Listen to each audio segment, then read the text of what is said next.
Hey, Jonas. Hi. Yes, and Yes, of course. I see you bought the blue one. Oh, they're beautiful. Of course, I am here with Jonas, and I am a big fan of his guitars, STS. And you so much. yes, I am a fan. So to be able for us to talk and meet in person finally is quite a treat.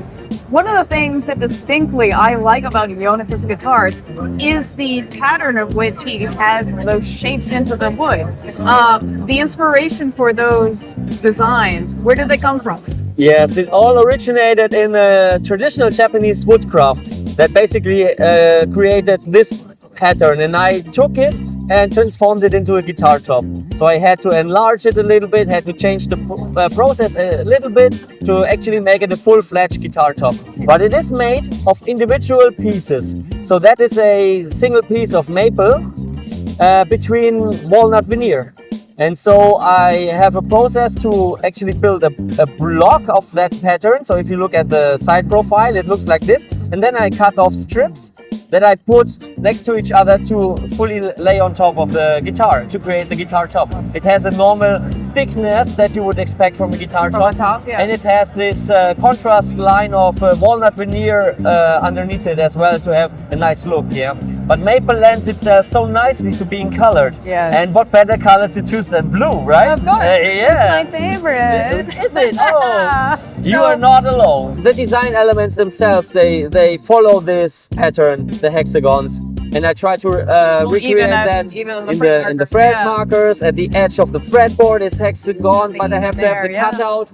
The headstock has the end that is. That's what I said. It makes it a solid piece from Yeah, the a design. top to the bottom. It's all design fluid. Yes, and once you know the guitars, you recognize the headstock, you know, Yes. and which is how guitarists normally recognize guitars, by their headstock. One of the things too that I love is the fact that even in the way that you put the color into the guitar body, it's not just, you know, a regular paint on blue like some of those solid tops.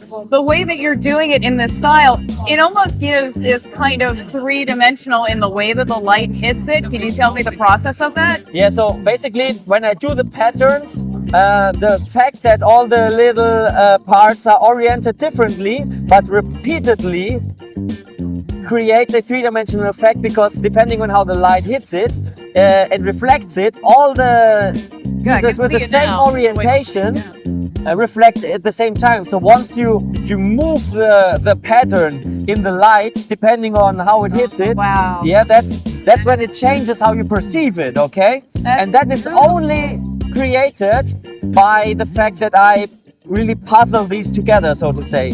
No, It- yes, it's it not- really is. yeah, Piece by piece, passion by hand. Exactly, and if a machine would cut lines or if it would be lasered Yeah, or no anything, that's the CNC. question that I get. It would not create that. It would not. It would be like you print something on paper. Yes, it looks like the pattern, Yeah, but but it's not three-dimensional. Yeah. Yeah.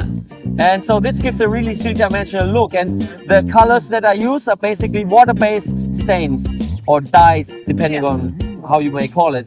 And I then, for this, it's hand applied, so it's not sprayed. Again, the water-based stain and to this fade, Yeah. or a full-fledged top with a uniform color all across. Or you can go crazy and have a fade that has kind of a really low resolution and then is pixelated across the top. Yeah. So I call that a pixel fade, so to say. And I do that in a special way. How I do it, that is the one thing that I cannot necessarily All right, talk about. I know. Yeah. You can't tell me, and if you did tell me, you know, I don't want to get missing later. You know, I know it's a secret that it needs to be kept secret and safe. No, it's okay. I had to think, I had to try different ways around course, half a year. Fail, success. Yeah, Like you and try half by a doing year it. later, I was able to achieve that because I thought that up without being able to do it. I said, I have to be Have able to. to do this. And then I tried and tried and tried, and now I'm able to.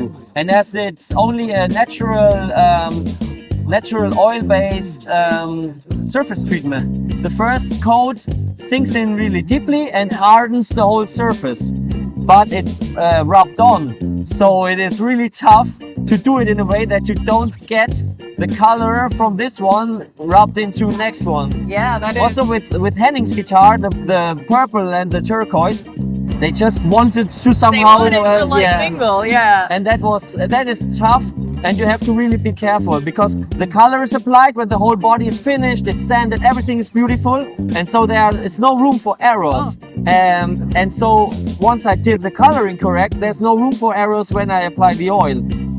Because if I wouldn't seal it, your hands would get blue or your arm would get blue from Well, I mean, I playing wouldn't it. complain, but yeah. I mean, I'm You already think blue Oh, in very oh, you played the guitar that, oh, sorry. It was not sealed properly. Sorry, it just rubbed off and there it was. Oh, it turned out beautiful. Thank you. Yeah, and so that is kind of what I can do with these tops. There is difference, like the one from Henning, where you have two colors crashing. You could also have this fade into another color. I also thought it was really great the way that you had in the one on the end, the sound hole cut that you had in there was really unique. How did you come up with that one? So basically, I thought, well, semi-hollow guitars are a thing as well, but I said I would only start designing it if I can manage to have actually pieces removed of the pattern to create the sound holes. Yeah. Only then it would make sense, because just routing an F hole into that design would be jarring. Distort the whole design. And so I tried that, and for the sound bowl Okita, which is a flat top, it doesn't have a forearm contour because it wouldn't work with how it's done. I have a plate that is a little larger than the top, and then I find the spot where the semi-hollow route is, and I choose pattern pieces to be removed, or the customer can choose. For Henning's guitar, I wanted to show off a little more how long the route actually is. So the last, the last part is somewhere around here, although the route goes back until here. But you also don't want to have your sleeve caught in, because it's still a hard edge. Yeah. So once I got that done, I said, okay, let's design a semi-hollow guitar. So the inside here is routed, but it's not just routed chamber and then done. I have a semi-hollow as well. It is all rounded. So I call this the Okita Sound Bowl, because inside it's more like a bowl, a really organic shape, non-parallel surface. So the top and the back route, they do not have parallel surfaces, and therefore no standing waves can be created in the chamber, which lead to only really narrow frequency spikes. And the narrow frequency, you will always hear it. It's like a beep or anything. That's one frequency. And having that one frequency pop out would lead to maybe one note being louder than the others, or have this one frequency in the overall frequency response of the guitar that annoys you. Yeah. So with this approach, I took that out, and now I created a resonator that only has a resonance dictated by the volume and the open surface. And that has always a broader frequency impact on the overall sound. Yet people who know semi-hollow guitars attested to have, yes, this is a semi-hollow sound, yet nice and full, and not with a narrow frequency spike. No, it's not thin. Yeah, and that's how I came up with this version of a guitar. Yeah. So through your guitars, it's pretty much sound through sustainability. As far as sustainable practices, how does that go into the guitars you make?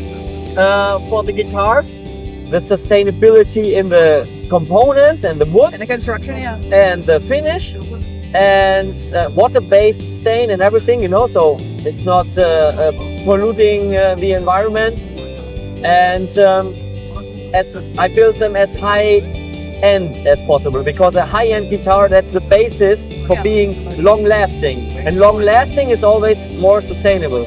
Yeah, so these guitars that you find around here are all perfectly built. They will be long lasting. Then I just went the extra mile and said, well, if I build a guitar, it's my personal values. I wouldn't do it any other way. I will do it that way. There's a part of you in this. Yeah. So you want it to be as long lasting as possible. Yeah, and maybe someone says, well, that is really cool, that sustainability part, or they don't care and still get a freaking awesome, unique looking guitar, But to you, it's a little bit more of a personal choice to create something that you were inspired from nature and you put it into your guitars, but you also want to preserve and conserve the nature as around you that you take from to create these. Yes, and that's kind of my approach to sound through sustainability, which ended up as my brand name. You have to have a brand name, and You Jonas, have to. It's Jonas very- Mene guitar sounds stupid, and then It's I went very in. important, though.